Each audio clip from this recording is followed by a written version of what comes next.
Hmm, bahas tentang tentang ini tadi healing, perspektif Islam dan sains.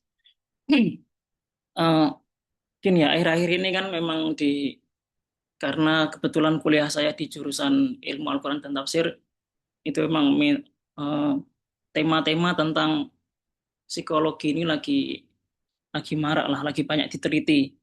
Apalagi juga di Indonesia, di sisi lain juga orang sudah banyak melek tentang psikologi. Nggak seperti dulu. Dulu orang apatis gitu aja. Kalau bahkan dulu orang curhat atau apa aja cenderung speak up atau dan yang lain-lain itu cenderung dihujat lah.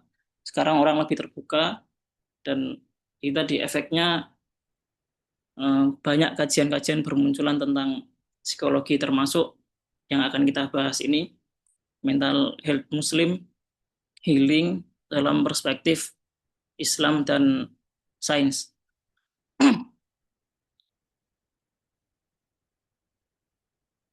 Bentar.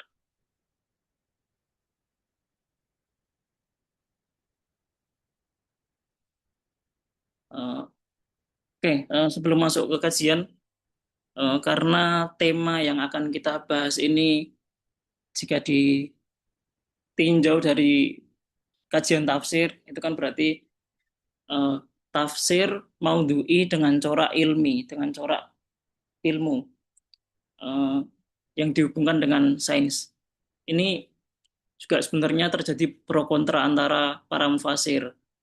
Ada yang mengatakan tafsir ini cocologi karena kan teks Al-Qur'an itu sendiri eh, udah final, sedangkan tafsir-tafsir itu tetap bermunculan sesuai zamannya. Misal yang sekarang mungkin eh, yaitu tadi karena efek dari psikologi dan sains ini juga lagi in banget di Indonesia.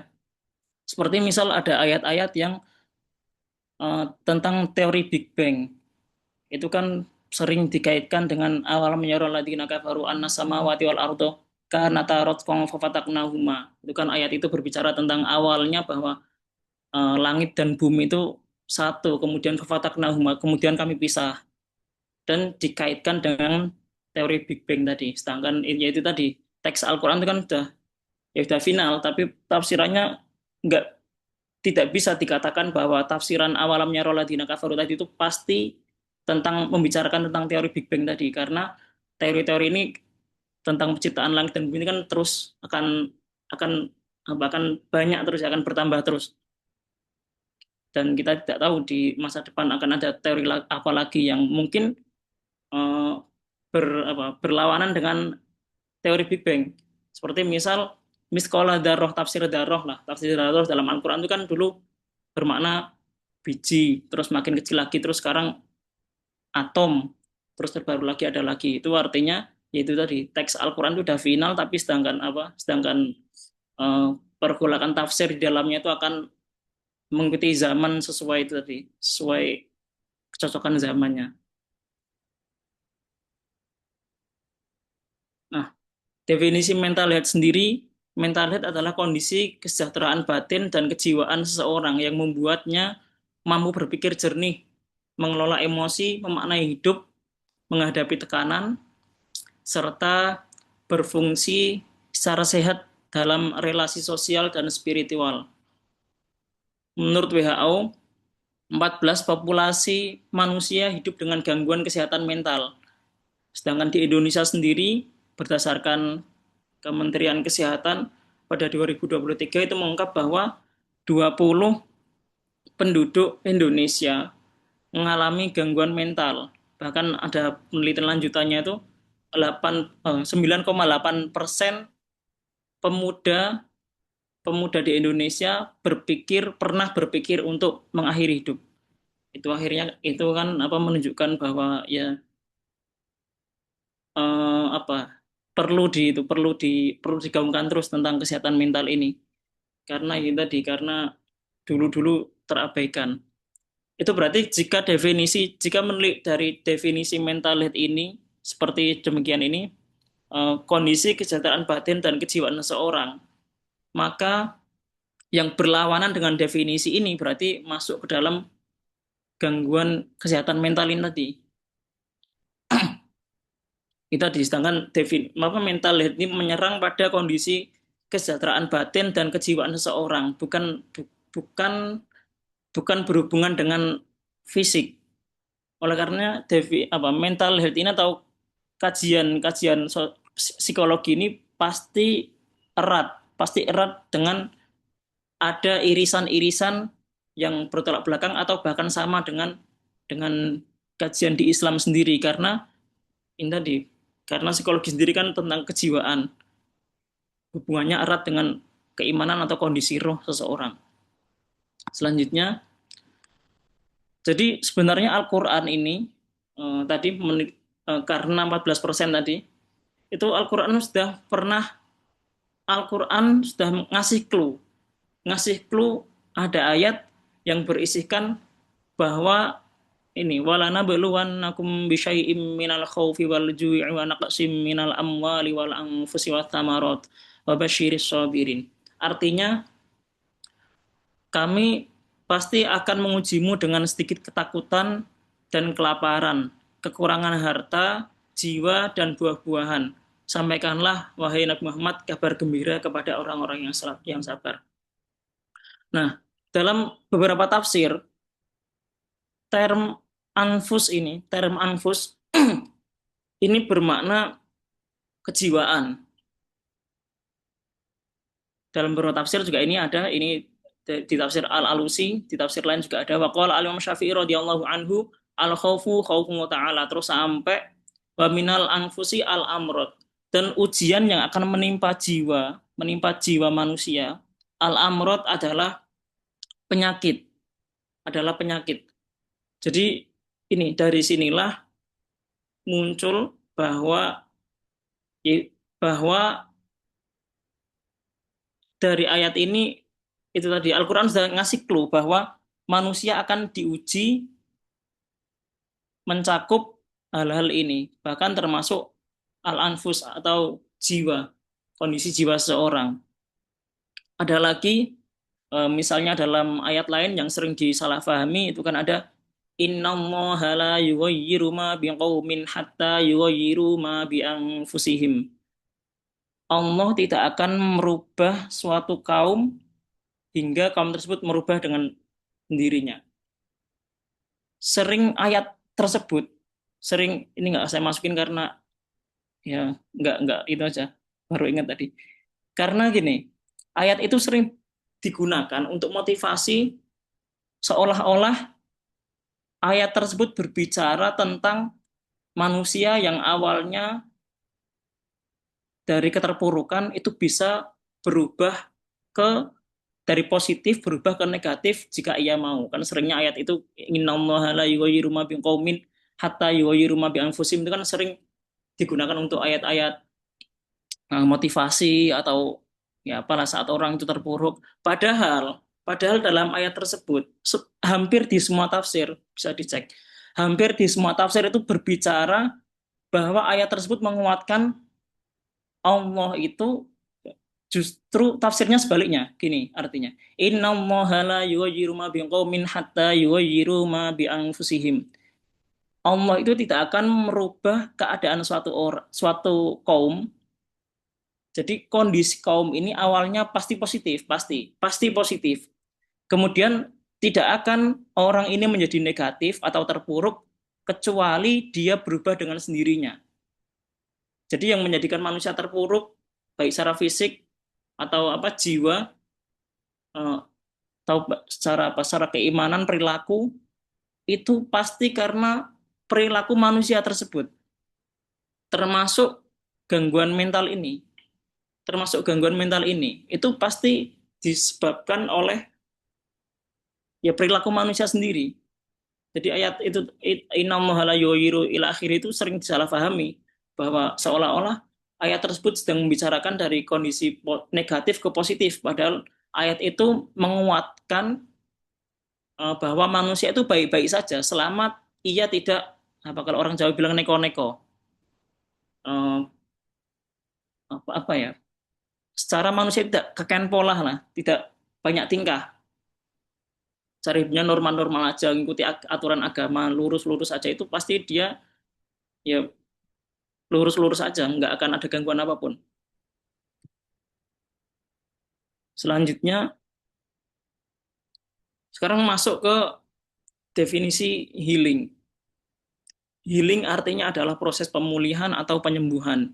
Healing atau self-healing dipakai untuk menyebut proses penyembuhan kondisi mental akibat tekanan pekerjaan atau permasalahan emosional lainnya, seperti stres, depresi, atau luka hati.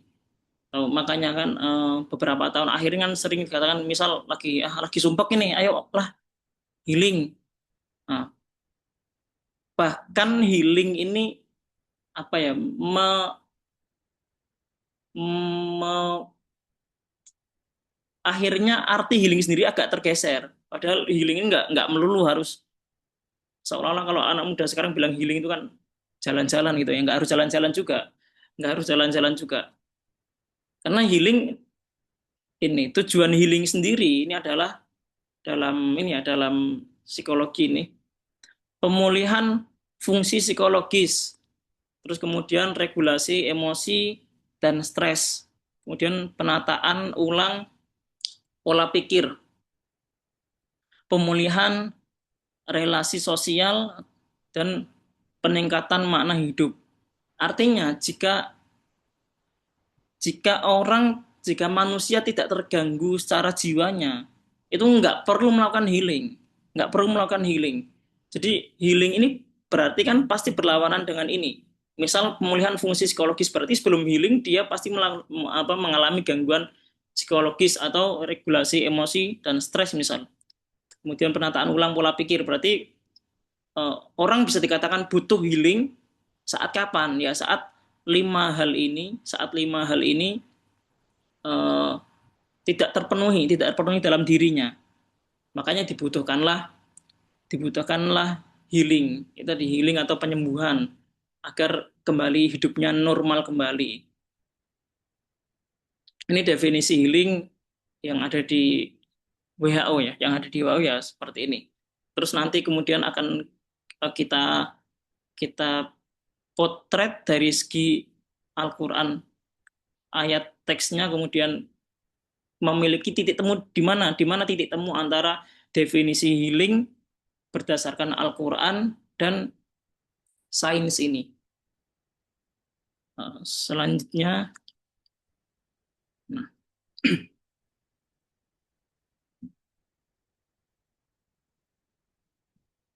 nah, ini teknik healing dalam sains. Teknik healing dalam sains ini, jadi kalau orang mau healing kan tadi yang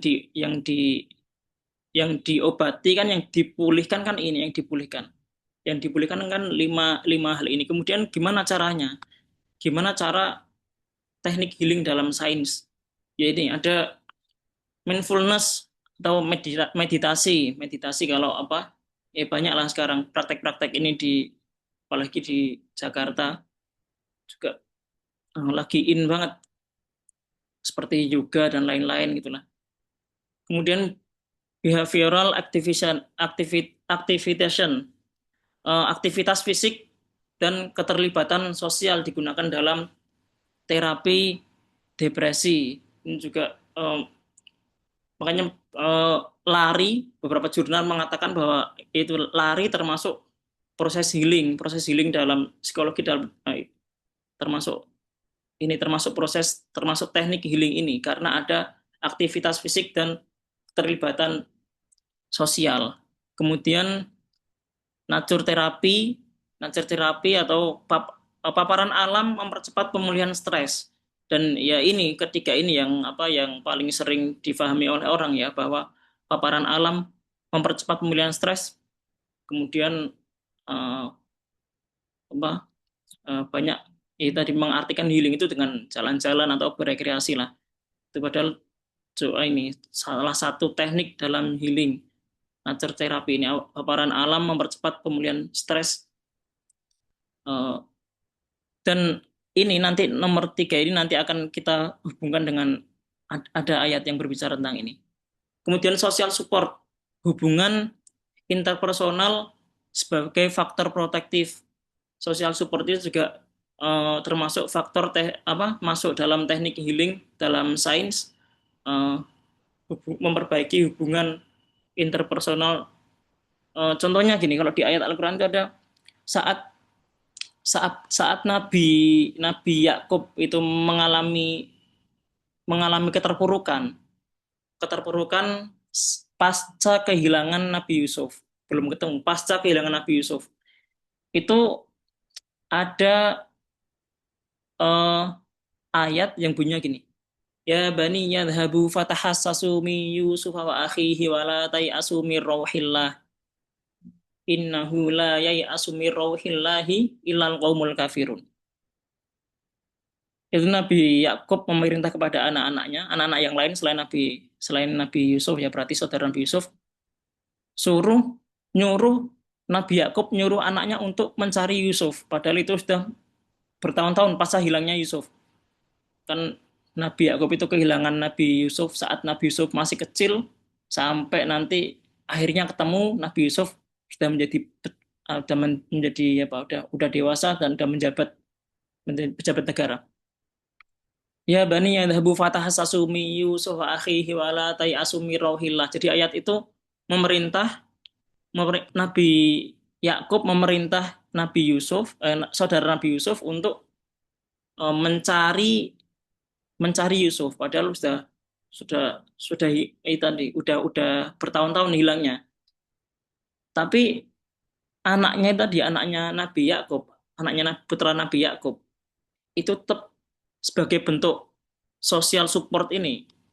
Jadi eh, Nabi Yakub terbantu oleh kondisi sosial, yakni anaknya saudara-saudara Nabi Yusuf mau ikut mencarikan kembali, masih berusaha mencari Nabi Yusuf setelah hilangnya yang bertahun-tahun itu. Dan ya kalau dilanjutkan ceritanya ujungnya kan happy ending, itu akhirnya ketemu juga.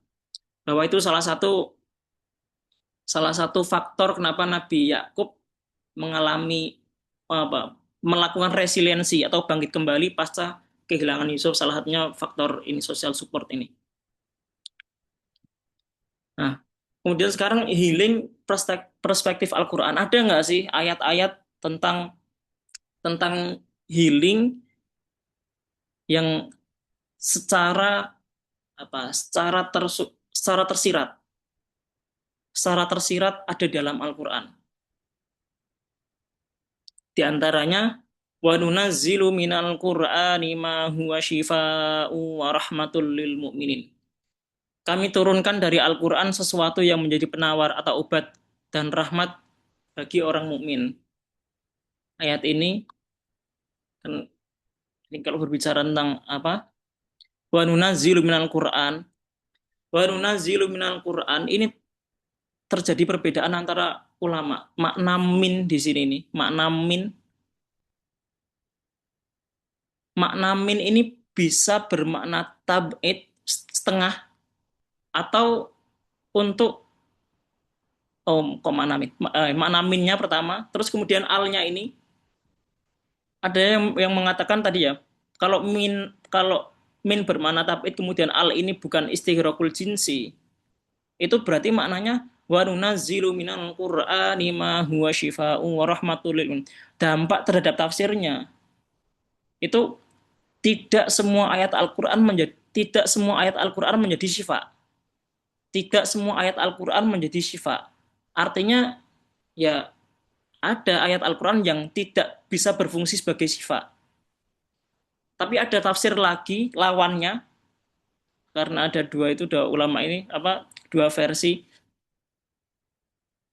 Kemudian satu lagi, golongan ulama yang satunya lagi, Al-Quran ini, alnya ini. Wa nunazzilu minal Quran bermakna istighraqul jinsi, berarti semua ayat dalam Al-Quran, itu pasti memiliki pasti berfungsi sebagai syifa. Pasti berfungsi sebagai syifa. Itu terserah teman-teman mau ikut yang mana, cuma itu tadi maksudnya ada landasannya semuanya, dua-duanya ada landasannya.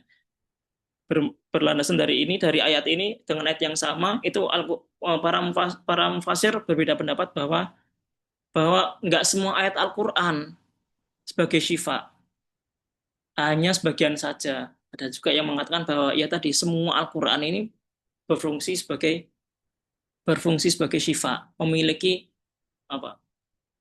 Bisa menjadi obat atau yang lain. Kemudian makna syifa ini sendiri kalau kita lihat di term di di uh, Rogi Pak Laswehani, ini term syifa ini memiliki arti obat atau penawar untuk penyakit fisik maupun non fisik.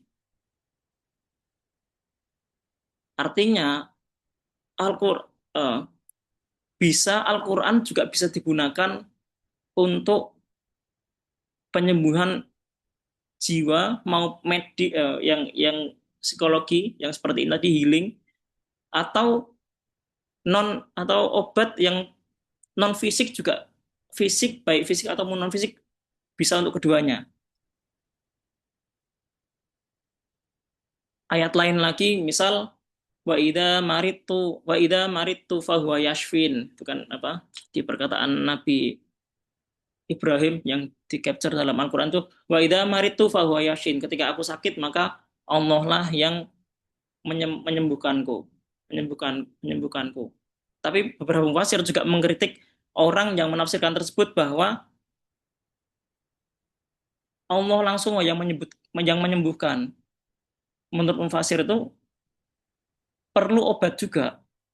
Jadi orang mukmin kalau sakit terus yang enggak terus baca Quran terus sehat ya enggak juga. Obat pun kan datangnya dari Allah. Kemudian ayat lain lagi, alladzina amanu wa tatma'innu qulubuhum bi dzikrillah, ala bi dzikrillah tatma'innul qulub. Ini kan sesuai itu ya, moto yang apa di Amsilati. Alladzina amanu wa tatma'innu qulubuhum bi dzikrillah, ala bi dzikrillah tatma'innul qulub. Orang-orang yang beriman dan hati mereka menjadi tentram dengan mengingat Allah, ingatlah bahwa dengan mengingat Allah hati akan selalu tentram. Nah, ini ada juga di apa tafsirnya. Ciri-ciri orang yang jiwanya tenang. Ciri-ciri orang yang jiwanya tenang ya ini dengan memperbanyak zikir zikir kepada Allah. Ada lagi, waman a'radu an dzikri fa inna lahu ma'isyatan dhanka. Siapa yang berpaling dari peringatanku, maka sesungguhnya baginya kehidupan yang sempit. Dari sini ini bisa difahami bahwa masih nyambung dengan tadi innallaha la yughayyiru ma biqaumin hatta yughayyiru ma bi anfusihim, itu. Bahwa orang mukmin ini, orang Islam ini akan baik-baik saja selama dia mengikuti ajaran-ajaran agamanya. Tidak akan ya mengalami gangguan-gangguan mental yang sampai parah. Karena waman a'rada an dzikri ini udah ada barang siapa berpaling dariku maka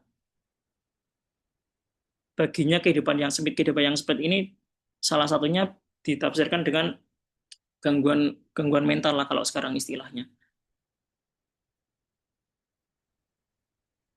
Nah, oleh karena itu healing di dalam perspektif Al-Qur'an dan tadi dalam sains itu eh, memiliki pandangan yang berbeda. Healing perspektif Al-Qur'an kalau secara teks ini syifa bagi kolb dan nafas, kemudian sakinah ketenangan jiwa, pemulihan orientasi hidup menuju Allah, kemudian kesehatan batin, bukan sekedar hilangnya gejala. Artinya Islam ini memandang batasan mental itu di atas, lebih proper daripada dari sudut pandang sains tadi yang cuma kita disampaikan menghilangkan gejala aja tujuannya. Sedangkan jika ditinjau dari Al-Qur'an malah standar yang digunakan Al-Qur'an untuk memandang orang itu sehat secara jiwa itu lebih tinggi batasannya, lebih proper lah. Kemudian Nah, dan titik temu antara konsep sains dan Al-Quran secara konsep ya, secara konsep sains dan Al-Quran tadi setelah kita lihat itu kan regulasi emosi secara bahasa sainsnya itu di dalam di dalam Al-Quran ternyata juga dikenal dengan tumak ninah atau ketenangan hati tadi yang ini alladzina amanu wa tatma'innu qulubuhum bi dzikrillah ini. Berarti kan secara konsep ada kesamaan. Secara konsep ada kesamaan. Kemudian rekonstruksi kognitif bisa disebut juga di dalam Al-Quran, dalam sudut pandang Islam tadi, hidayah, kemudian stress recovery yang tadi yang dalam dalam sains kan ini bisa diantaranya dengan paparan alam ini tadi untuk mempercepat stress recovery. Kemudian meaning making atau iman dan tujuan hidup. Jadi uh, nggak hanya hidup itu bermakna, tapi orang Islam seharusnya dikatakan sehat kalau sehat secara mental, bahwa tujuan hidupnya benar dan beriman. Makanya untuk menunjukkan di dalam Al-Quran itu ada ayat untuk menunjukkan bahwa iman, bahwa memegang teguh iman dan memiliki tujuan hidup dan orientasi hidup yang benar itu gini, ada ayat itu famanit taba'a hudaya famanit taba'a hudaya fala yadillu wala yashqa. Famanit taba'a hudaya, untuk itu untuk mengatakan bahwa orang memiliki iman dan tujuan hidup atau orientasi hidup yang benar. Itu term yang digunakan kan ada faman tabi'ah hudaya itu di juz 1, kemudian ada lagi di juz 16 famanit taba'ah hudaya. Ittaba'a, term yang digunakan itu ittaba'a. Ittaba'a itu kan berarti berwazan ifta'ala. Lebih di dalam kaidah tafsir itu ada gini. Ziyadatul mabna tadullu ala ziyadatil makna. Jika ada kata berakar dari satu kata yang sama, tapi wazan yang digunakan lebih banyak, maka kata tersebut memiliki makna lebih berat daripada yang biasa. Misal tabi'a dengan ittaba'a, itu berarti makna ittaba'a tentu lebih berat daripada tabi'a. Kemudian isbir, ada dalam Al-Quran isbir. Terus ada lagi di dalam ayat lain wastobir, itu berarti perintah setelah ayat wastobir itu istobir, makna istobir memiliki makna sabar tapi dengan penekanan, berbeda dengan hanya isbir saja. Misal ada lagi kasaba, misal dalam di dalam saat kita kalau tahlilan ya, uh,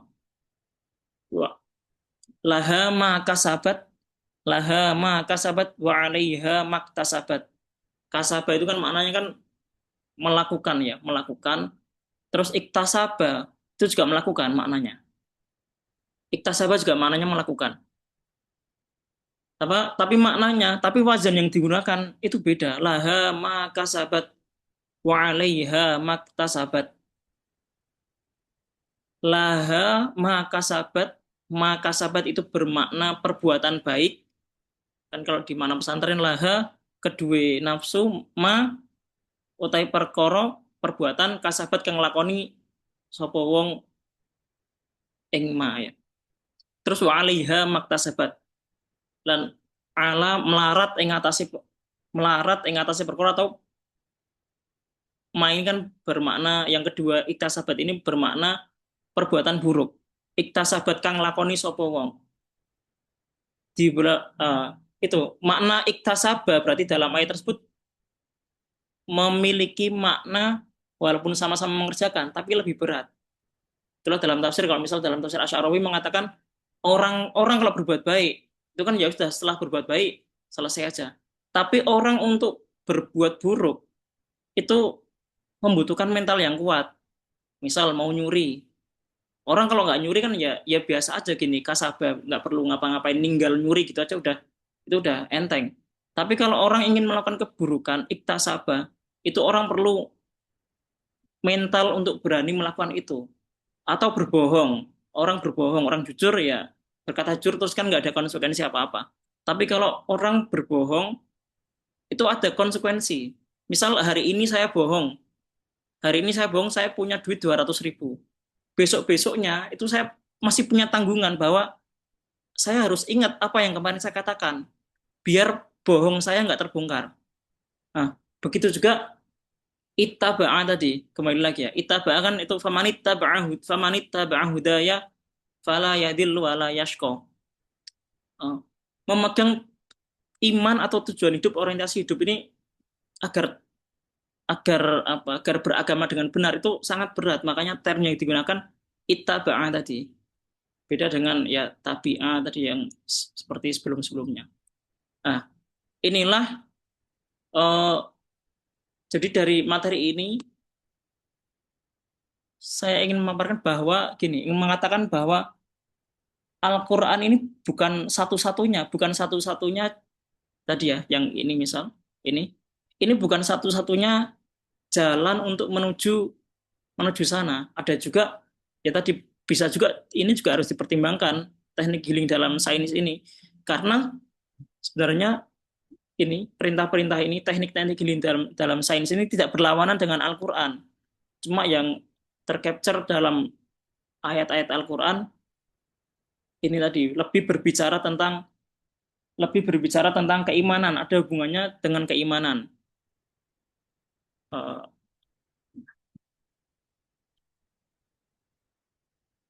udah udah bisa. Jadi gini, kalau misal mau regulasi emosi, ya ada opsi lain. Tapi kalau di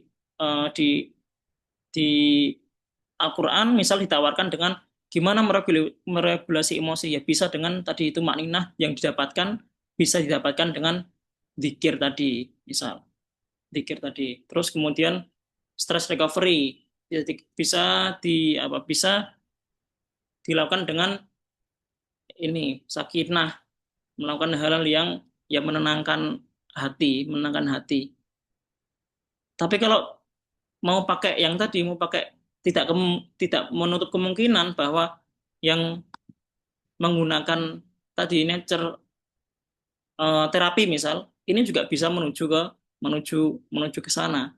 Karena kalau ditarik lebih jauh lagi, ini kan misal paparan alam percepat pemulihan stres ya, ini kan biasanya kalau di caption caption Instagram itu kan awalamnya siru fil ardi fayang dulu, itu kan kayak seolah-olah perintah perintah jalan-jalan ya, perintah jalan-jalan.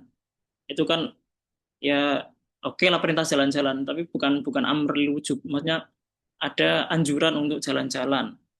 Tapi nggak sampai berhenti di situ. Anjuran jalan-jalan itu kemudian orang dengan jalan-jalan, ada di beberapa tafsir ini, orang dengan melakukan beberapa dengan jalan-jalan, orang bisa mengingat mengingat bahwa ciptaan yang dia lihat ini adalah ciptaan ciptaan Allah. Akhirnya dengan jalan-jalan tersebut bisa mengingat mengingat mengingat Allah. Mungkin ini saja materi yang ini saya sampaikan. Silahkan. Eh, saya nggak cuma ini ya, nggak cuma membuka tanya jawab, tapi membuka ruang diskusi. Terserah ada teman-teman yang kurang kurang cocok dengan materi ini, atau ada yang mau perlu di, diperdebatkan, bebas saja. Silakan Oke, Mas Mubin. oke. Sebelumnya terima kasih atas paparan materinya Ustadz Lofi. Tentunya ini kita dapat wawasan baru ya teman-teman, bahwa definisi healing itu sebenarnya ya ya nggak cuma jalan-jalan, nggak cuma ke gunung, nggak cuma ke pantai, tapi lebih luas dari itu bahwa inti healing itu kan pemulihan, pemulihan jiwa gitu ya. Nah, tadi juga sempat kita tahu bahwa apa itu definisi mental health.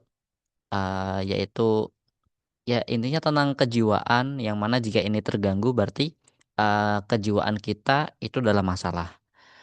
Nah, mungkin salah satu isu yang kami angkat kenapa mental health karena ini memang jadi perhatian, apalagi di Indonesia kasus bunuh dirinya 2 tahun ini terus meningkat, maka penting sekali bagi kita khususnya sebagai Muslim untuk tahu bagaimana Al-Quran dan sains membahas tentang mental health ini. Nah, mungkin kita buka sesi pertanyaan ya. Tadi beliau juga mungkin ada yang pengen diskusi. Kita buka 3 pertanyaan sementara. Teman-teman bisa tuliskan di kolom chat atau langsung mengangkat tangan, kemudian langsung open mic ya. Dipersilakan.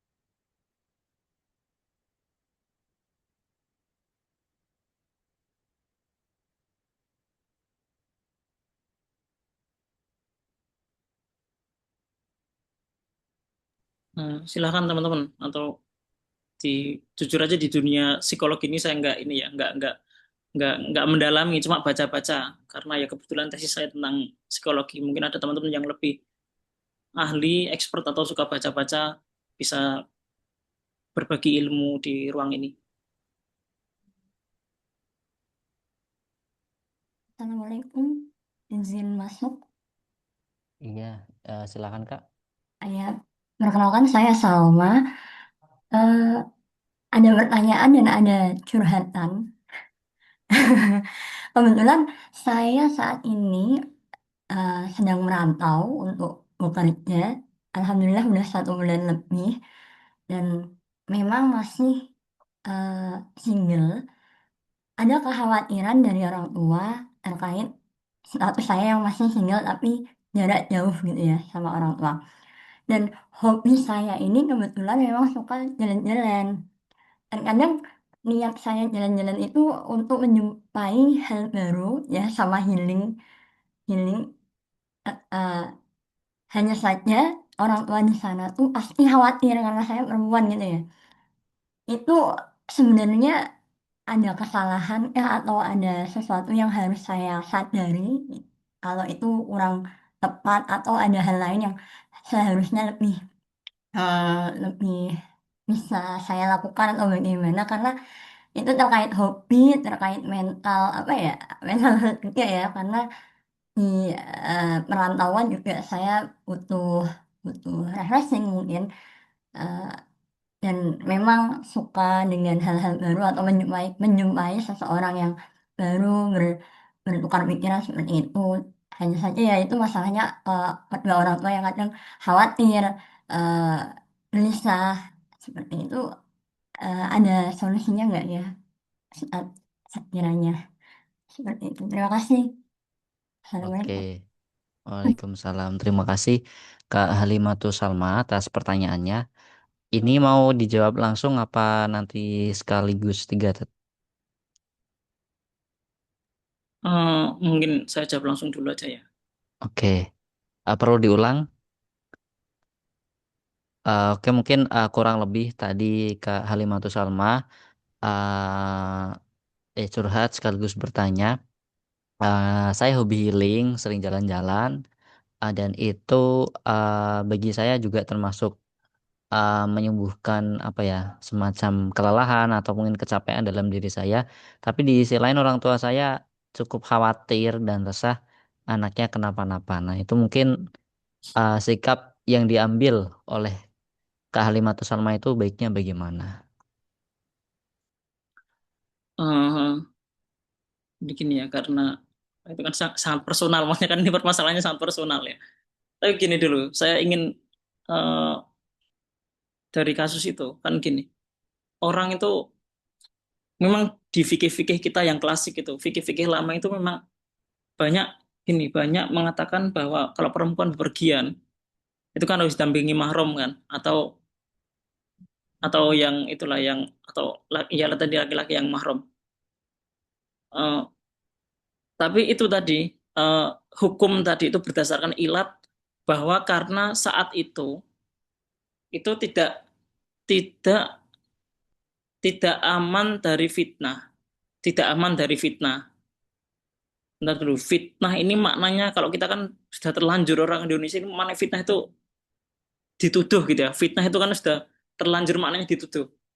Padahal fitnah ini kalau di tafsir ya banyak lah makna term fitnah itu kan di Al-Qur'an kan banyak. Misal innama amwalukum wa auladukum fitnah itu kan banyak yang lain-lain.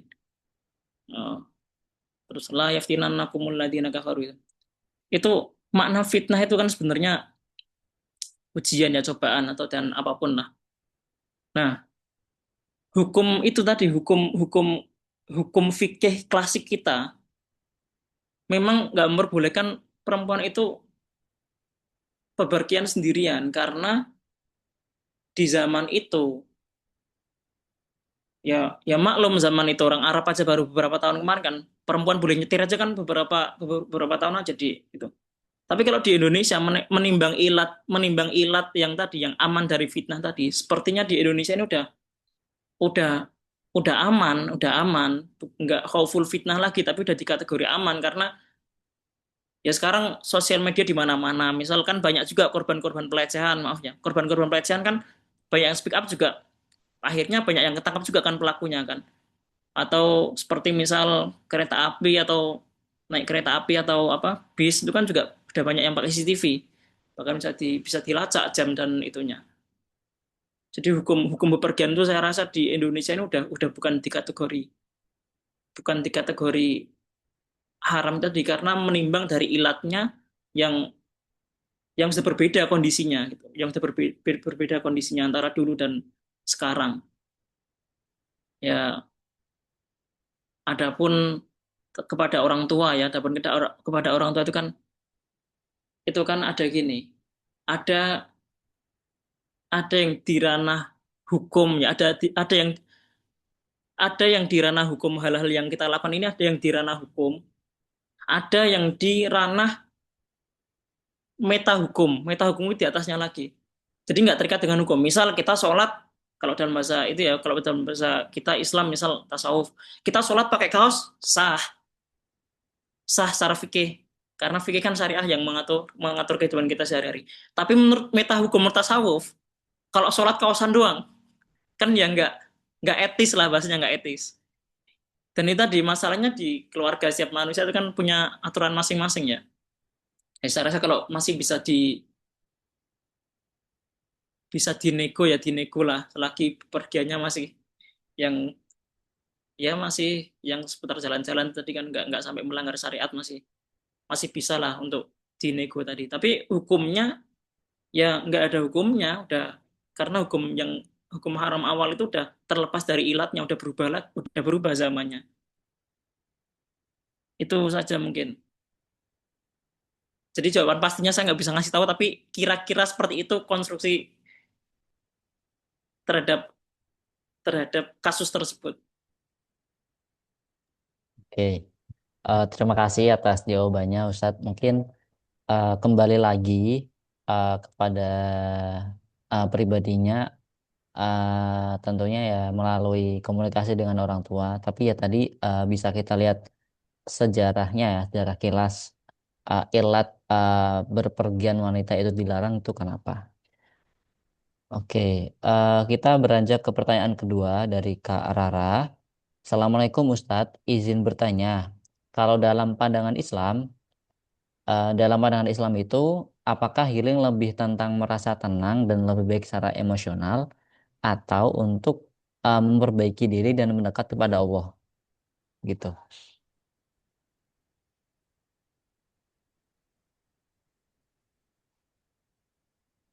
Gimana? Oh, Ya. apa bahwa pandangan Islam terhadap healing tadi ya, terhadap healing itu merasa Ya, tenang secara emosional emosional atau atau untuk untuk untuk mendekat pada Allah. memperbaiki diri dan mendekat kepada Allah. Ya, apa kalau healing sendiri itu ya tadi ya. Kan maksudnya antara antara seolah-olah ya, kalau ini sudut pandang saya boleh diperdebatkan lah. Gini, seolah-olah Islam itu menawarkan menawarkan yang next level daripada psikologi biasa. Tadi ya, karena kan kalau secara psikologi biasa itu kan cuma sampai batasan orang itu merasa tenang dan baik secara emosional ya, secara emosional aja udah baik, itu udah mental health, udah di batas mental yang sehat kalau menurut WHO tadi. Tapi di Al-Qur'an apa nggak cuma sehat sampai itu, bahkan apa eh,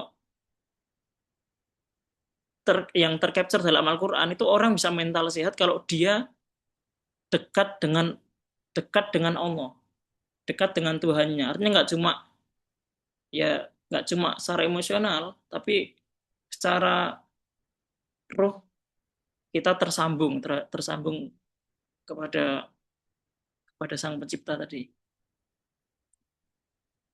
Makanya seperti yang tadi saya di awal itu ya, seperti yang sudah saya katakan, Al-Quran ini bukan satu-satu ayat yang tadi saya paparkan, itu bukan satu-satunya ayat, bukan satu-satunya jalan menuju mental yang sehat.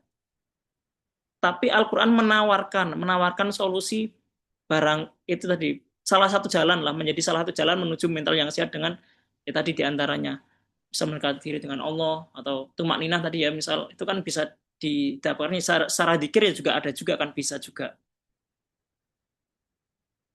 Nah, itu aja mungkin. Oke, mungkin bisa menjawab ya jawabannya. Kemudian pertanyaan ketiga dari Fiona Alfi Fadilah. Assalamualaikum Ustadz. Izin bertanya terkait adanya beberapa amalan ayat atau doa yang dapat menyembuhkan. Lalu apakah dalam mengatasi mental health ini ada kaitannya antara agama dan psikologis? Adanya beberapa amalan ayat atau doa yang dapat menyembuhkan. Lalu apakah dalam mengatasi mental health ini ada kaitannya antara agama dan psikologi?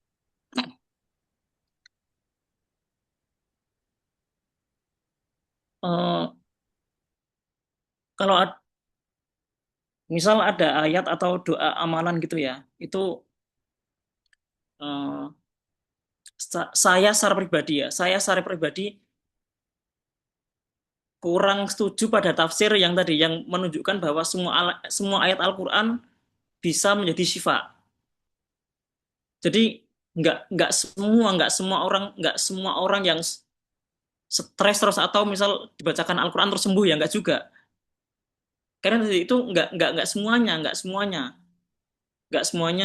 Al-Qur'an berfungsi sebagai itu. Saya lebih cenderung pada itu ya, lebih cenderung pada itu karena Al-Qur'an sendiri itu bisa menjadi hudan petunjuk bagi manusia. Itu saat dia dikaji, bukan gini kan, ada term membaca itu khusus Al-Quran, ada talayat selu tilawah, itu makanya kalau lembaga tilawah itu membaca secara teks. Tapi ada ayat Al-Quran, ada term yang menggunakan wa idza quri Al-Quran fastami'u lahu wa ansitu ya. Ayat itu kalau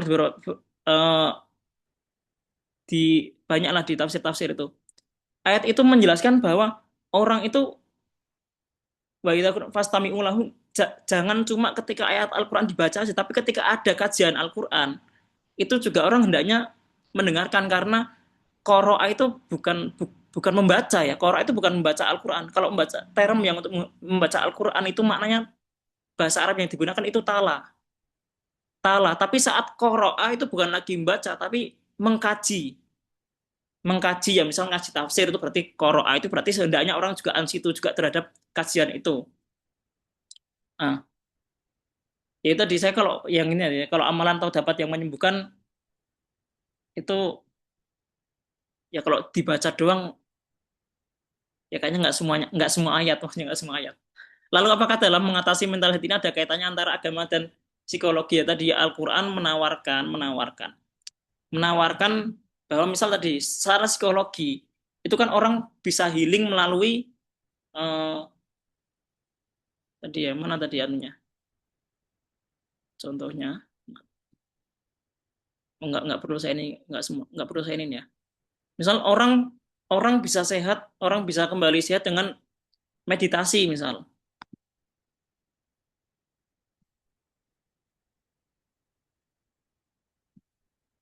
Bentar, ini kok. Tadi ya kalau secara psikologi kan orang bisa healing salah satunya dengan meditasi. Nah, meditasi itu kan macam-macam bentuknya. Tapi Al-Quran menawarkan, oh kalau dengan zikir bisa loh meditasi, masuk ke dalam sub meditasi tadi. Tapi jalannya ya nggak cuma itu nggak cuma itu aja, banyak yang lain juga. Jadi kalau apakah mengatasi mental health ini ada kaitannya ya tadi tinggal memilih aja, tinggal memilih yang jalan yang mana yang mau ditempuh.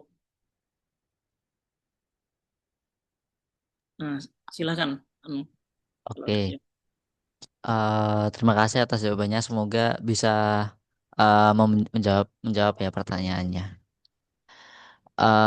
Oke, ini pertanyaan terakhir dari username Xiaomi 23 dan seterusnya.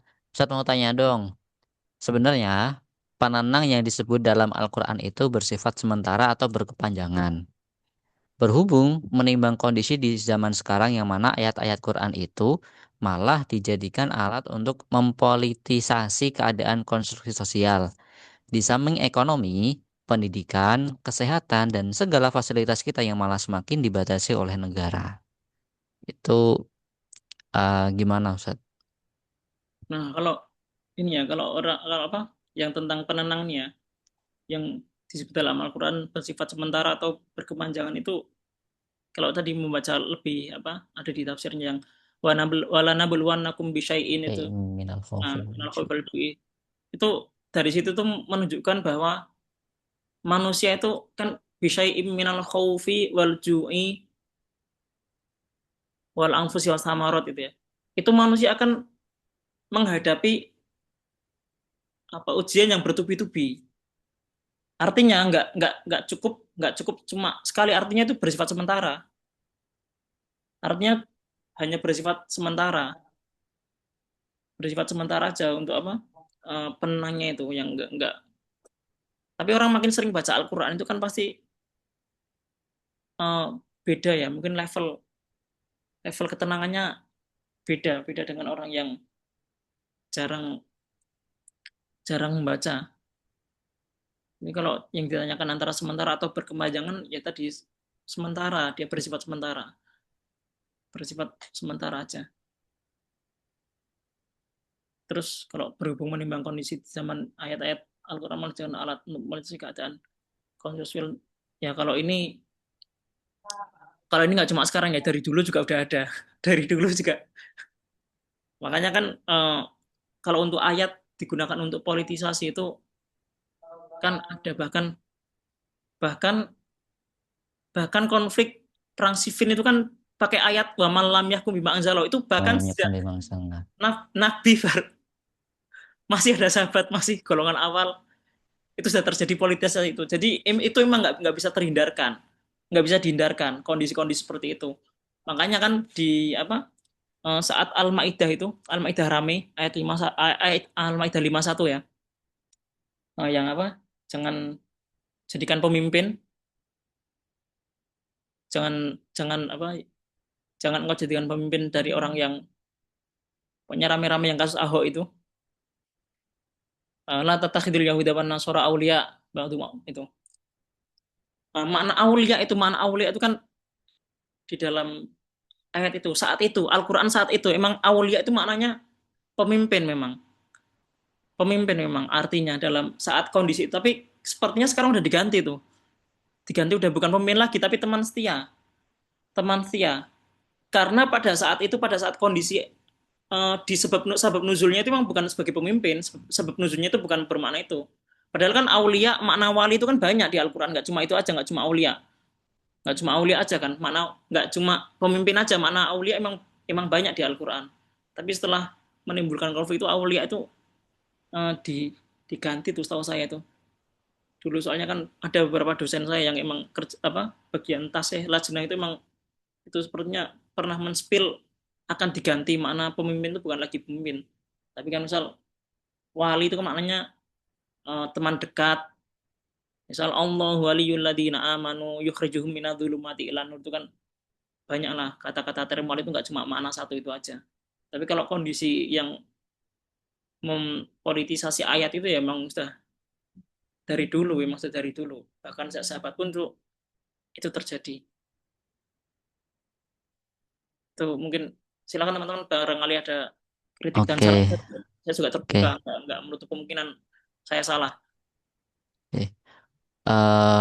Delas ya, satu pertanyaan terakhir, silakan bisa via kolom chat atau langsung open mic.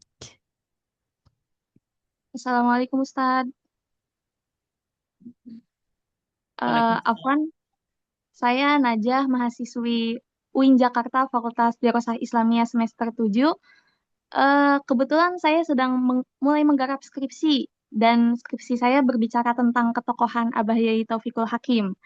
Nah, ketika menggali sumber informasi, saya menemukan skripsinya Ustadz, Telaah Tafsir Al-Mubarak karya Taufikul Hakim. Nah, saya cukup tertarik Ustadz dengan skripsinya Ustadz. Nah, pertanyaan saya di sini, apakah pendekatan tafsir Al-Mubarak ini bisa dipahami sebagai bentuk awal dari healing Quran, bahkan sebelum konsep mental health ini dikenal luas di dunia sains? Dan kemudian sebagai alumni IAT Ustadz, ada nggak satu ayat atau konsep dalam Al-Quran yang paling Ustadz rasakan bisa menyembuhkan diri sendiri? Seperti itu Ustadz.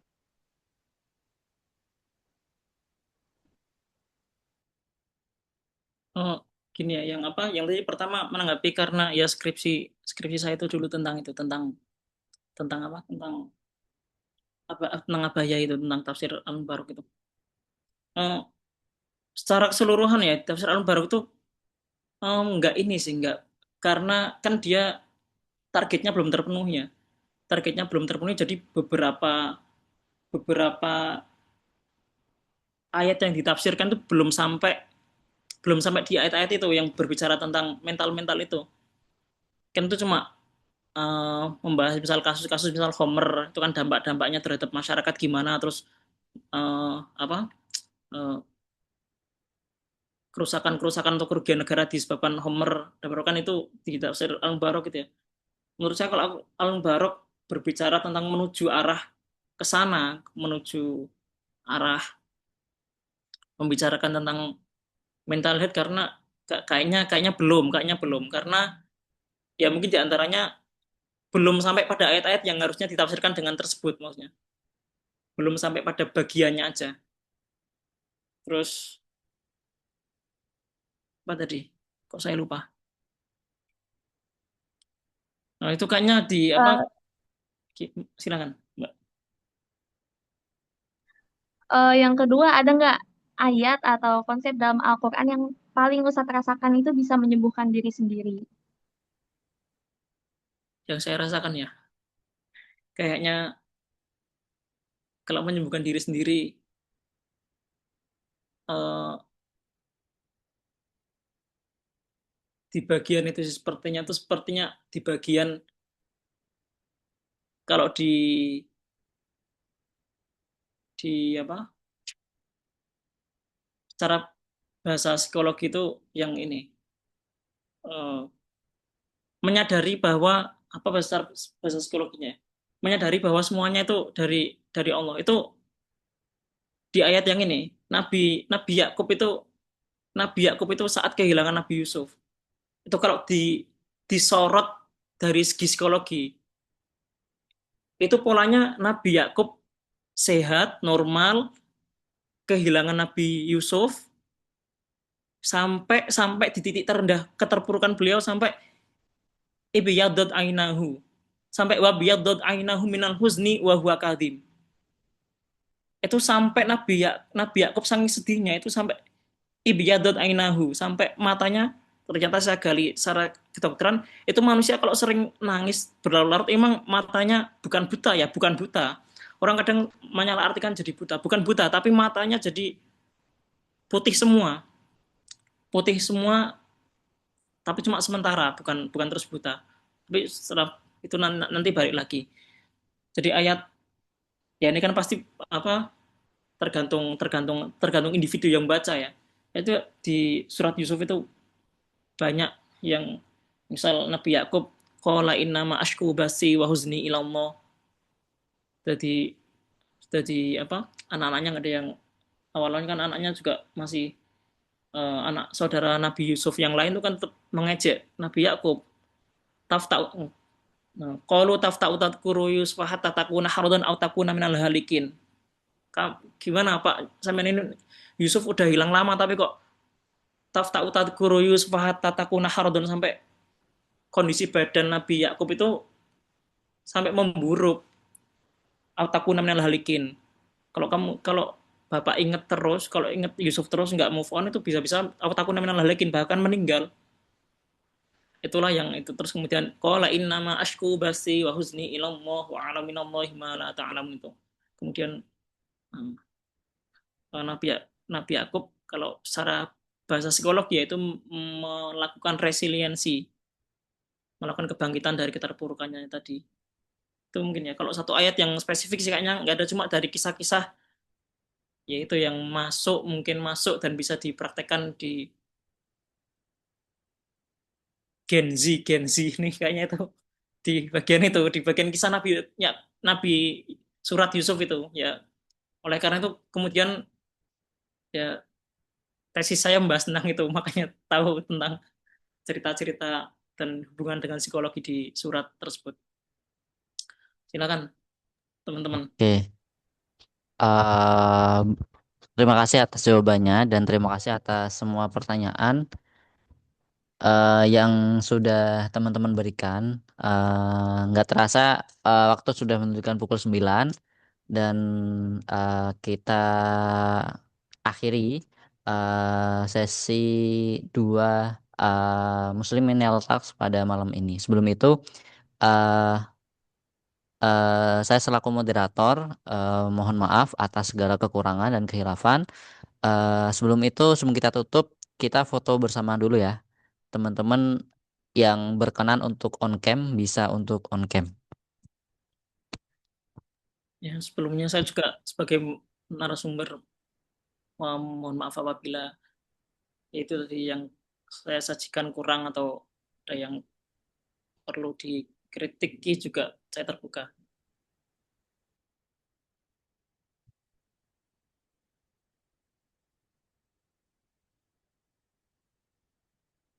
Oke, saya hitung ya Ustadz.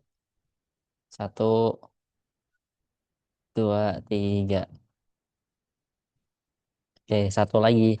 1, 2, 3. Oke. Oke, terima kasih atas waktunya Ustadz. Semoga apa yang disampaikan bisa bermanfaat untuk kita semuanya dan semoga dilancarkan untuk tesis S2-nya. Dari saya kurang lebihnya mohon maaf. Assalamualaikum warahmatullahi wabarakatuh. Waalaikumsalam.